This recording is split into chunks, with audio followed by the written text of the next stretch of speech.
A recent study seems to put Jacksonville in its place, ranking the River City low in brain power. Jacksonville's IQ dropped over the past year, leaving the city dumbfounded. Jacksonville ranks as the 44th smartest city, dropping 7 spots from last year's ranking. The Daily Beast report analyzed a total of 55 cities with a population of at least 1 million people. The study observed average book sales and educational institutions per capita, among other factors.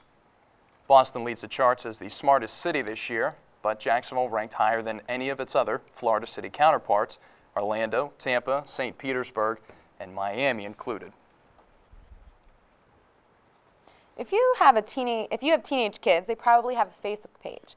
Some kids can spend hours on the website, but is too much Facebook worse than too much TV? This is the question that many parents and researchers are trying to answer, according to child psychologists. They're pretty much the same. Researchers say the time teens spend in front of a screen has the most impact. They say kids will spend less time on schoolwork. That means lower school performance. Well, there was a pretty big football game over the weekend. When we come back, we'll show you what we're talking about. Stick around and find what our very own John Wiedner has in store for us in sports. Bye, Dawson. Say bye-bye, Mommy. Hey, haven't seen you lately. How have you been? Well, things got crazy there for a minute. I tried my best, but it was really hard. Dawson's teacher, Miss Jones, she took time and talked to me about getting help, and now we're doing pretty good. Isn't she great? She helped me when I was having trouble potty training my son, and I don't know what I would have done without her. It's your turn to raise the leaders of tomorrow. Find out how at ounce.org. Hello, I'm Jim Overton, property appraiser for Duval County. If you own real estate or business assets, this is the time of year you receive a notice of proposed property taxes. This notice is not a bill, it's an estimate of your taxes this year.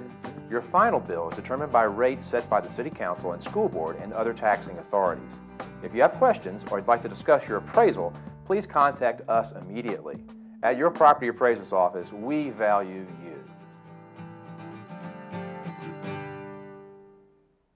Hi, my name is Zachary Champagne, and I'm an education graduate student here at the University of North Florida in Jacksonville. I've had very close relationships with the professors, with the community here. Being able to keep in contact with so many professors and so many classmates make me a better educator. I'm taking things into practice that are really groundbreaking ideas, things that a lot of other educators aren't doing yet. It has been an extremely positive experience throughout all of my time here. UNF, no one like you, no place like this. Ever wondered where your water comes from?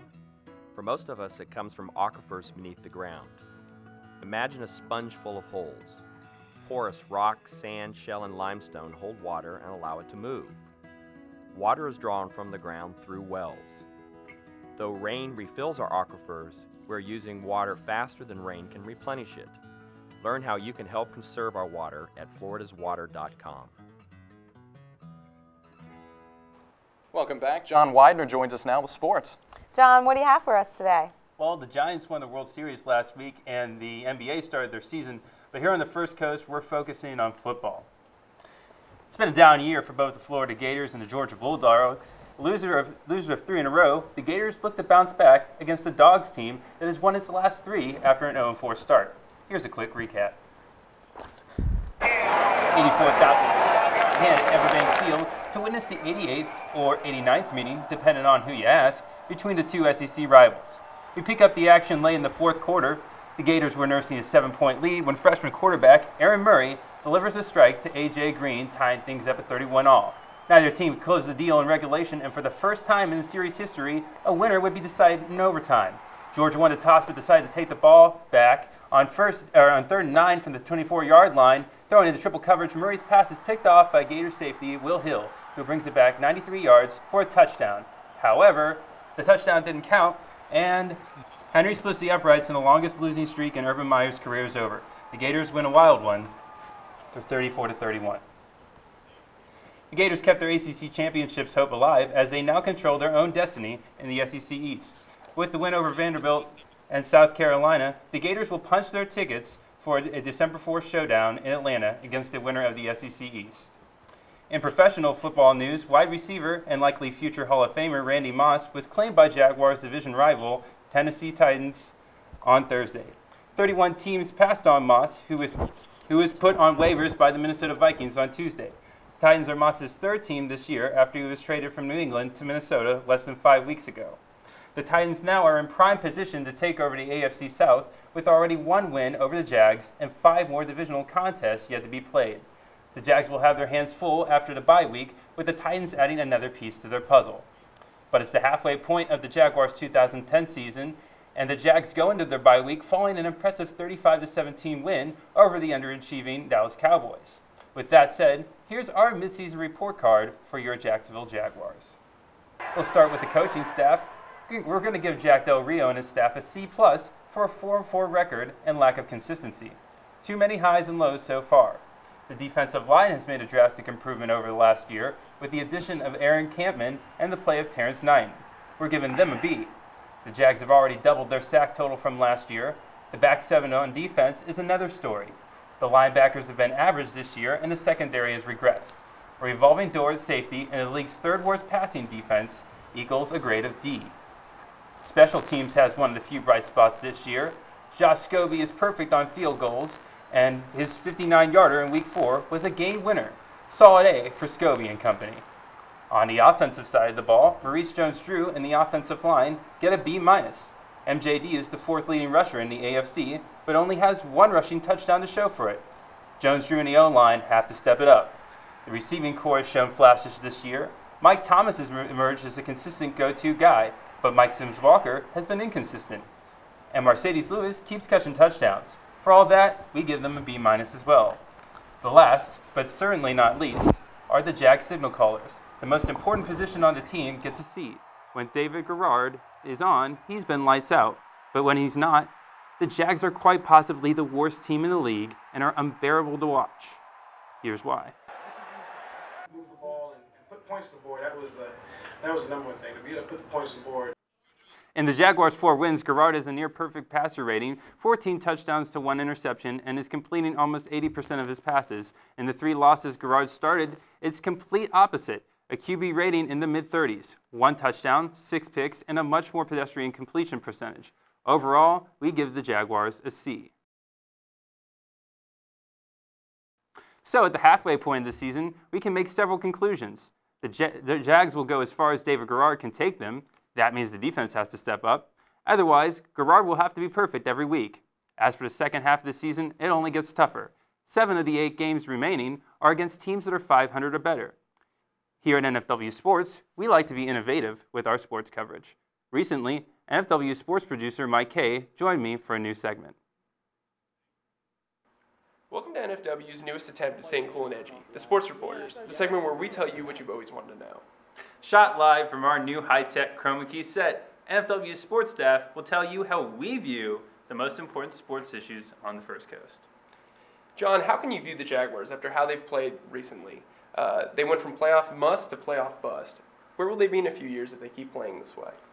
You know, I'm really fed up with people saying that the Jaguars are going to be in Los Angeles. I mean, Los Angeles obviously is a very pretty city, but first of all, it's too arid for Jaguars. Second of all, it's not going to work as an NFL city. They've already proven that they cannot hold an NFL city, and Jacksonville is still working on it. Give us time. I really think that if there's anything that you're not going to see with the Jaguars next season, it's not going to be the team itself. It's going to be David Garrard and Jack Del Rio. I think they're gone. I think you need to draft better. I think to maintain an excellence in a league like the NFL, you have to be able to bring in young talent and put them in a place to succeed. And the Jaguars don't seem to do that. There have been recent articles posted by Pro Football Talk online, brought to you by NBC Sports, about the 2008 draft class being the worst in sports history. You just can't do that and expect to succeed. What does the athletic program need to do to improve? Well, one would think that you would just take all the basketball players and put golf clubs in their hands and just have them start swinging, because the men's golf team since 1996 has been one of the best teams in the country. They won the NAIA title around then, and they were at one time last year one of the top 5 teams in the country, and had the number 1 player in the country in Sean Dale. So, you know, when you have a program that is such an elite program, and then you look around and you're like, okay, we have this really, really good program, but then we have other teams that are, you know, number 100 in the country, number 150 in the country, that aren't breaking the rankings at all. You try to figure out what's going on. Yeah, I do think the time breeds character, especially for sports teams. That's it for sports.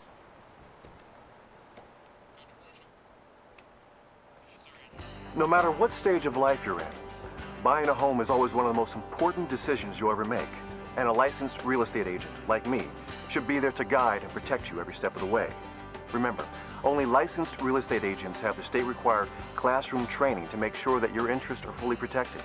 After all, no matter how many homes you buy, avoiding problems never gets old. So visit myfloridalicense.com or call this number to check the status of your agent's license. Get up to a 100% scholarship to college and up to $60,000 in assistance. Get paid to learn valuable job skills. Maybe make an extra 20 grand when you join.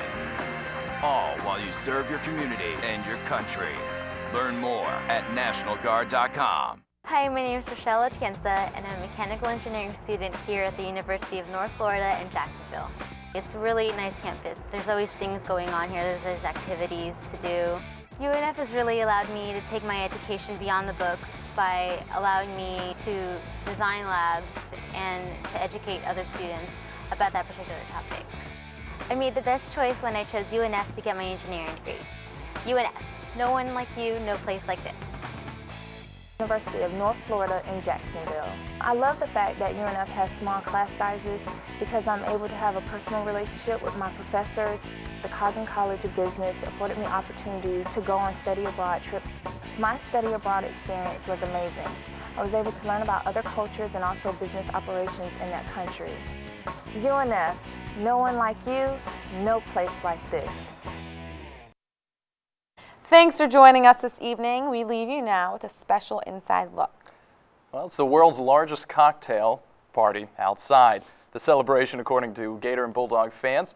Here's a look at some of the sights and sounds from the tailgate. Enjoy. Folks, you're excited to get this one underway. It is a perfect day, folks. We can wait in the south.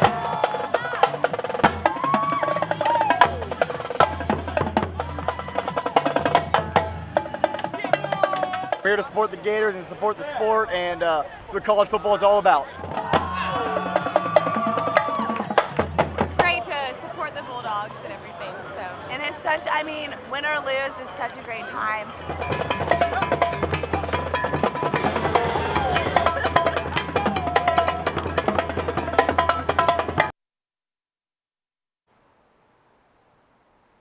Well, thanks for joining us this week. We will see you again next week. Make sure you tune in.